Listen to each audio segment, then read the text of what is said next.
The morning sun painted the Arizona desert in shades of gold and crimson as Jake Morrison guided his black stallion through the rocky canyon.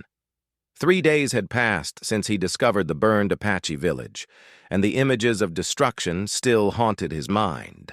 Women and children had been slaughtered, their homes reduced to ash, all while the men were away hunting.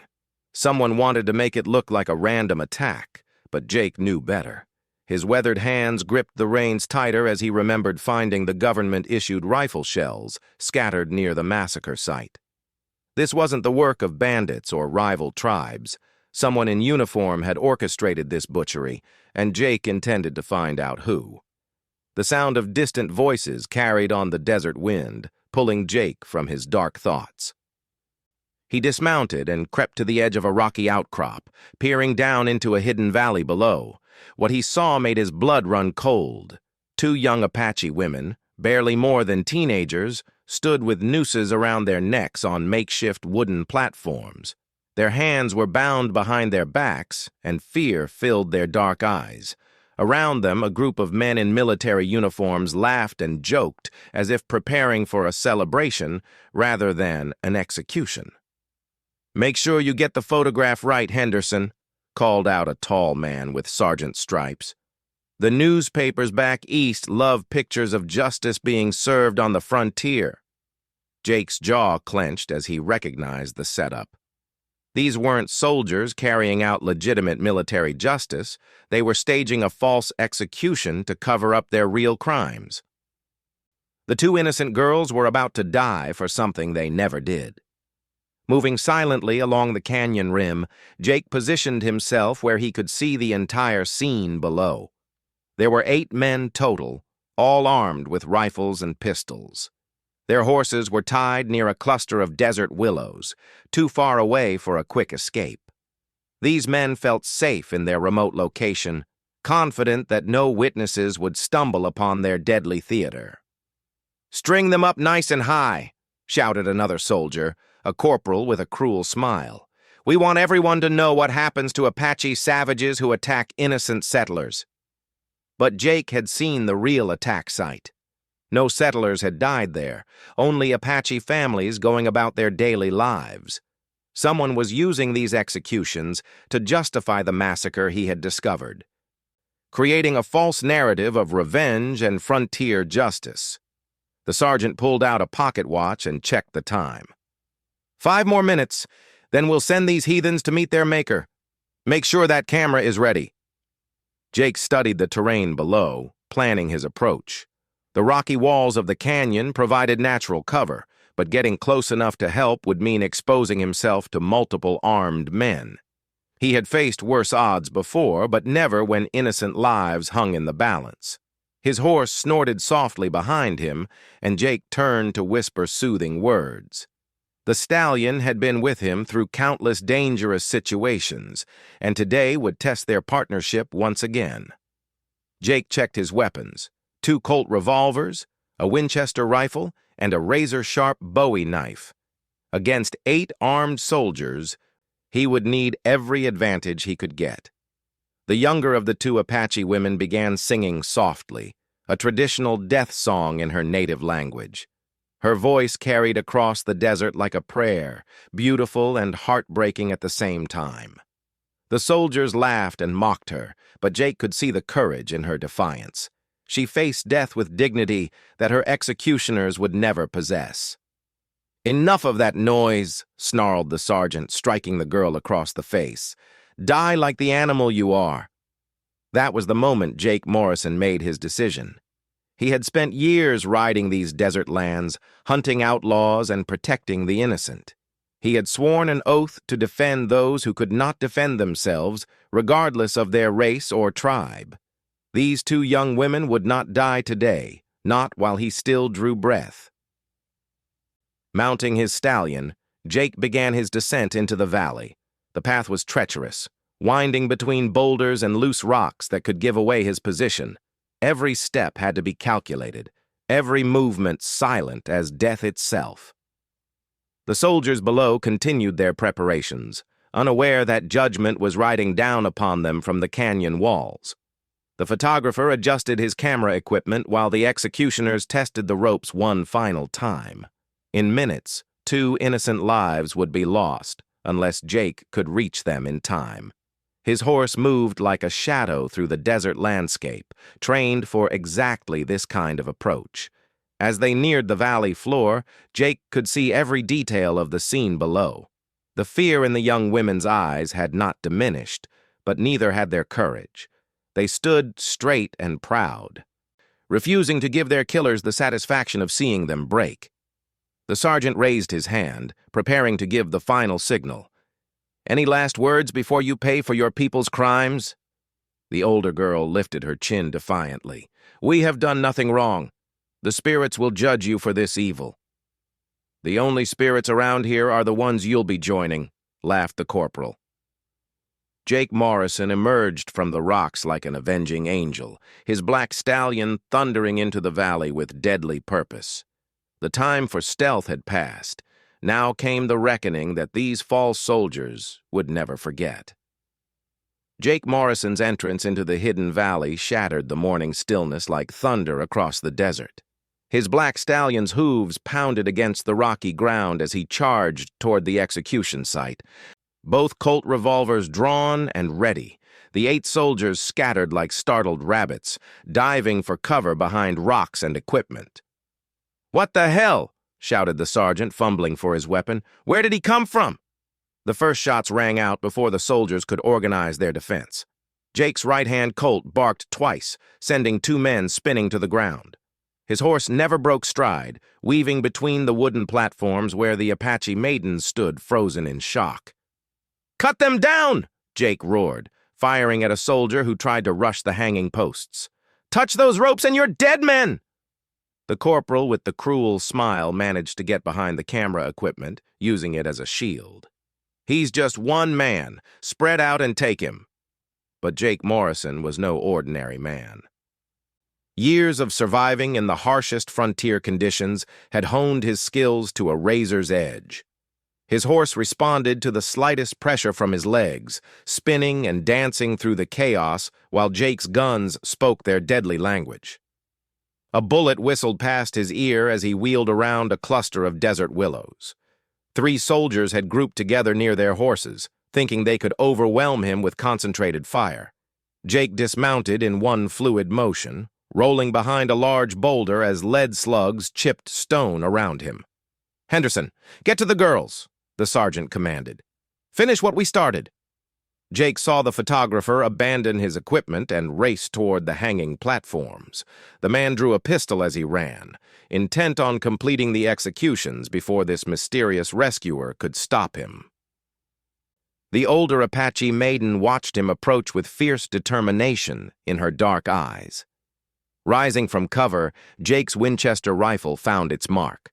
Henderson stumbled and fell, his weapon skittering across the desert floor. The photographer clutched his wounded shoulder, rolling in the dirt and screaming curses. "The next shot goes through your heart!" Jake called out, working the rifle's lever action.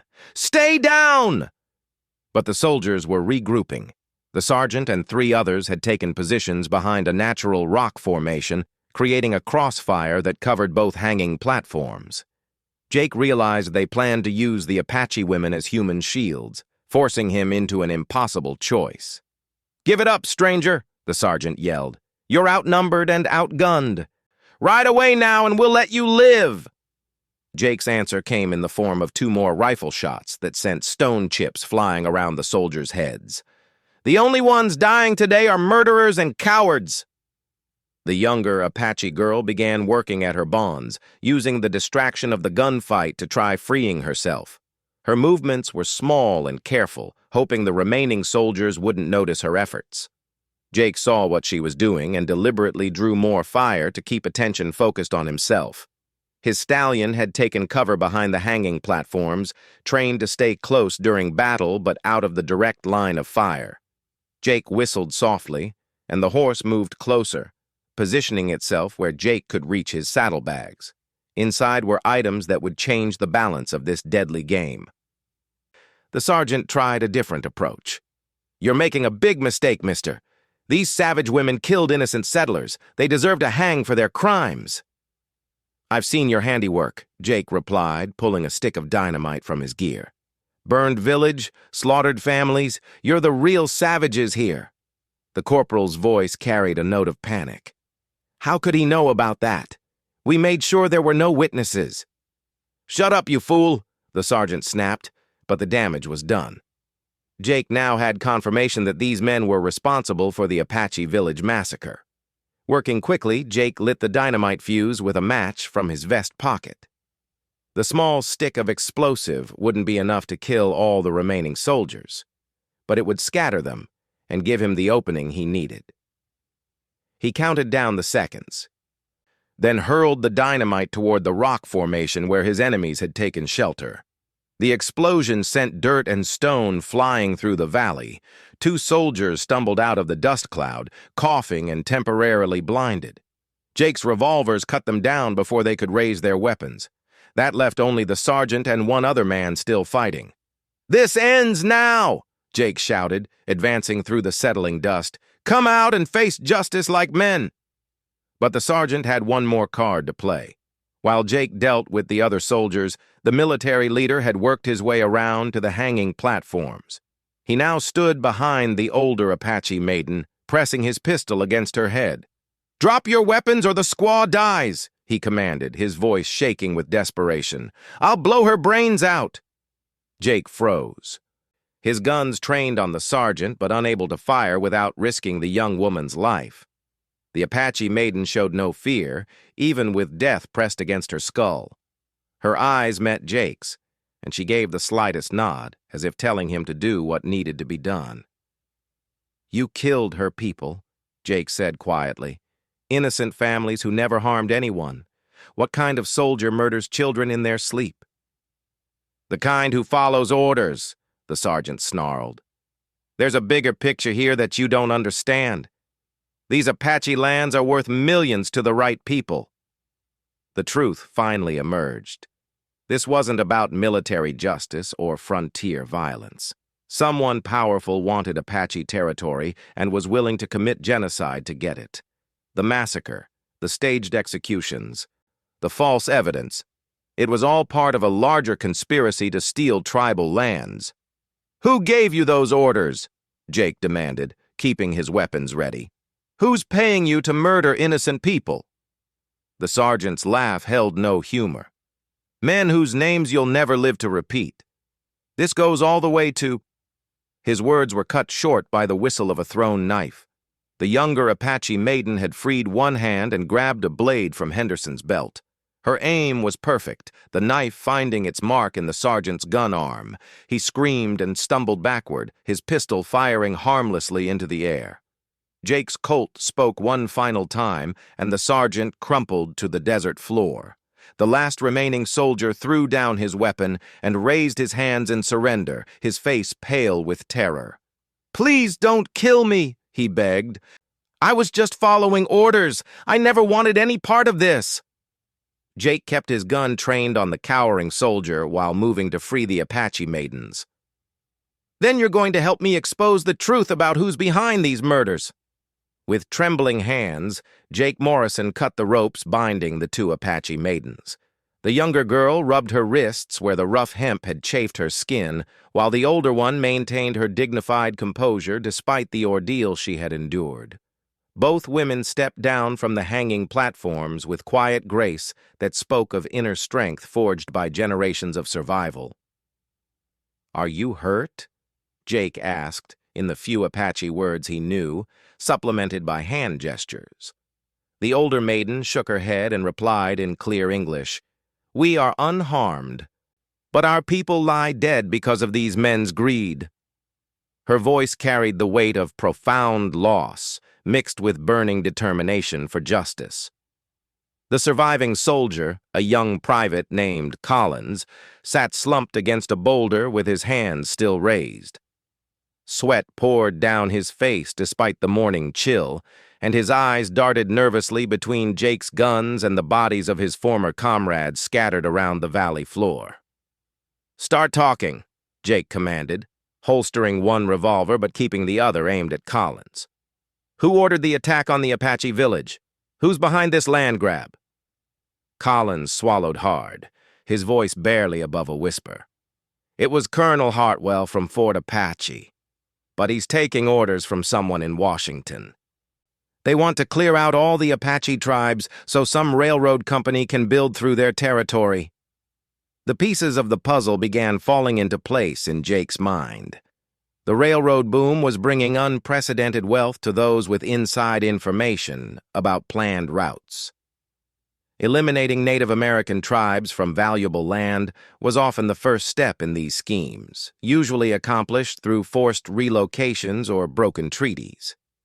But this conspiracy went much darker, involving outright murder and false evidence. What railroad company? Jake pressed, studying Collins's face for any sign of deception. Transcontinental Holdings, Collins replied quickly. They've got politicians and military officers on their payroll all across the territory. The sergeant said they're planning to do the same thing to at least 6 other tribes in the next few months. The older Apache maiden stepped forward, her dark eyes blazing with controlled fury. My name is Ayana. This is my sister Kaya. Our father was chief of our band before these murderers killed him and our mother. We escaped into the desert, but they hunted us like animals. Jake felt his jaw clench as the full scope of the conspiracy became clear. Transcontinental Holdings wasn't just stealing land, they were committing systematic genocide to clear the way for their railroad empire. The staged executions were meant to provide legal justification for the massacres, painting the Apache as dangerous savages who deserved their fate. There's evidence in the sergeant's saddlebags, Collins volunteered, perhaps hoping cooperation might save his life. Orders, payment receipts, maps of other tribal lands marked for clearing. Colonel Heartfelt kept detailed records of everything. Jake motioned for Collins to retrieve the saddlebags from the dead sergeant's horse. Under careful supervision, the terrified soldier produced a leather portfolio filled with documents that would expose the entire conspiracy. Jake's eyes widened as he scanned through official orders bearing military seals, bank drafts from Transcontinental Holdings, and detailed plans for eliminating Native American tribes across Arizona territory. This goes higher than just a railroad company, Jake muttered, reading a letter signed by someone identified only as the Consortium. They're planning to steal millions of acres of tribal land, not just for railroads, but for mining operations and cattle ranches. Ayana examined the photographer's abandoned camera equipment with curious intelligence. This machine makes pictures, yes? They plan to show these pictures as proof of Apache crimes that never happened. Exactly, Jake confirmed. False evidence to justify real murders. But now we have proof of their conspiracy, and you two are living witnesses to their crimes. Kaya, who had remained silent throughout the confrontation, finally spoke in halting English. Our people's spirits cry for justice. These papers will speak truth when we cannot. Jake knew that getting this evidence to honest authorities would be dangerous. If the conspiracy reached as high as the documents suggested, Colonel Heartfelt was just one small part of a much larger criminal organization. They needed to find someone in power who wasn't corrupted by Transcontinental Holdings' money. There's a federal judge in Tucson, Jake told the two sisters. Judge Samuel Morrison, no relation to me, who's got a reputation for honesty. If we can get this evidence to him, along with your testimony about what happened to your village, we might be able to stop this conspiracy before more people die. Collins looked up from where he sat, desperation clear in his voice. What about me? I never wanted any part of the killing. They said we were just going to scare some Indians off their land. You watched innocent people get murdered and said nothing, Jake replied coldly. But if you testify truthfully about what you've seen, that might count for something with the judge. The young soldier nodded eagerly, grasping at this slim hope for survival. I'll tell them everything. Colonel Heartfelt bragged about how much money Transcontinental was paying him. He said politicians in Washington were getting rich off these land deals. Jake gathered up all the evidence while Ayanna and Kaya collected weapons and supplies from their dead captors. The sisters moved with practiced efficiency, taking only what they needed for the dangerous journey ahead. They had survived in the desert for days after escaping the massacre. They would not be helpless companions on the trail to Tucson. "The colonel will send more soldiers when these men don't return," Ayanna warned. "He cannot allow us to live with this knowledge." "Then we better move fast," Jake replied, checking his horse's gear. "It's a hard 2-day ride to Tucson, and we'll need to stay off the main trails to avoid Army patrols." As they prepared to leave the hidden valley, Jake took one last look at the scene of carnage around the hanging platforms. 8 men had died here today, but they were not innocent victims. They were murderers and conspirators whose deaths might save hundreds of Apache lives. The false justice they had planned to photograph would instead become real justice for the crimes they had committed. "My people have a saying," Ayanna said, mounting one of the soldiers' horses with natural grace. "The desert remembers all secrets and eventually reveals all truths. Today, the desert spoke through you, Jake Morrison." The small group rode out of the valley as the sun climbed higher in the Arizona sky. Behind them, the bodies would feed desert scavengers and bleach under the relentless sun. Ahead lay a perilous journey to expose a conspiracy that reached into the highest levels of territorial government and federal authority. Jake Morrison had rescued 2 innocent lives from an unjust death, but that was only the beginning. Now he faced the greater challenge of bringing powerful criminals to justice and preventing future massacres. The evidence in his saddlebags could save entire tribes from extinction, but only if they could stay alive long enough to deliver it to honest authorities. The solitary desert horseman was no longer riding alone. 2 Apache sisters rode beside him now, survivors of genocide who carried the hopes of their people for justice and the truth that would set many tribes free from the threat of extermination.